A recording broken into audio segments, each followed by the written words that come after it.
In Gaza, the situation remains dire as civil defense teams continue to search for bodies under the rubble of the Mustafa Hafez school, which was bombed by Israeli forces. So far, 12 bodies have been recovered, including children, women, and journalist Hamza Mortaha, who was working on a story about displaced Palestinians. The search is slow and challenging due to the lack of proper equipment, with rescuers using their bare hands. Israel claimed Hamas operatives were using the school as a hidden command center, though no evidence has been provided. Humanitarian efforts in Gaza are also severely hampered. Arwood Damon, founder of the charity Anara, described the desperate situation, highlighting the severe shortage of medical supplies. Hospitals like Al-Aqsa Martyrs and Nasser are running out of essentials, leading to life-threatening conditions for patients, including a 13-year-old with severe burns who developed sepsis due to insufficient care. Meanwhile, U.S. Secretary of State Antony Blinken met with Egyptian President Abdel Fattah al-Sisi in a last-ditch effort to broker a Gaza ceasefire.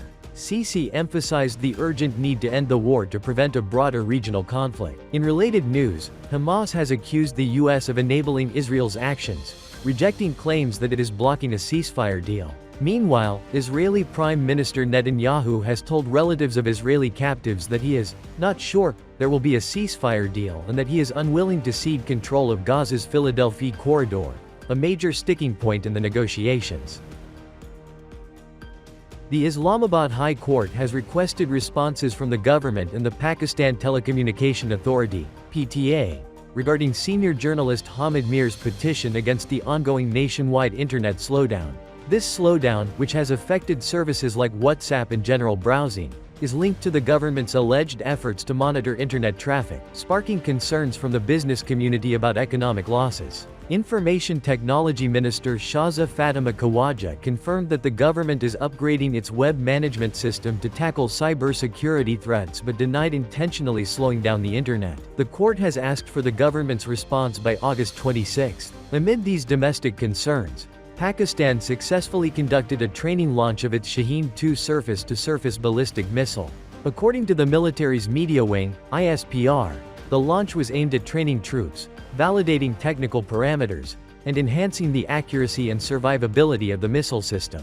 This follows previous tests of the Fateh-2 guided rocket system and the Ababil weapons system, underscoring Pakistan's efforts to bolster strategic stability and deterrence. Meanwhile, Pakistani security forces carried out a successful intelligence-based operation in Mastung, killing 3 terrorists, including those responsible for the assassination of Panjgore Deputy Commissioner Zakir Ali. The operation, conducted early on August 19, also injured 3 other terrorists.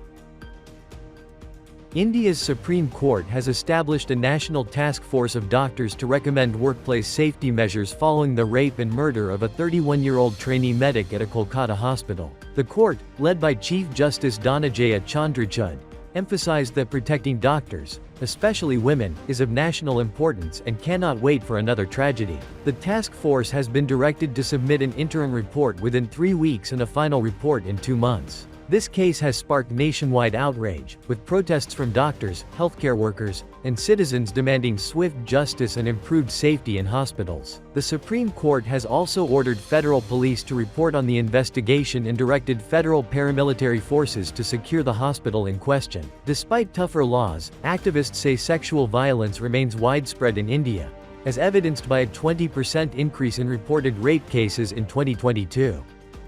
The World Health Organization has clarified that the Mpox outbreak is not another COVID-19. WHO European Director Hans Kluge emphasized that much is already known about Mpox and how to control it. Mpox is not the new COVID.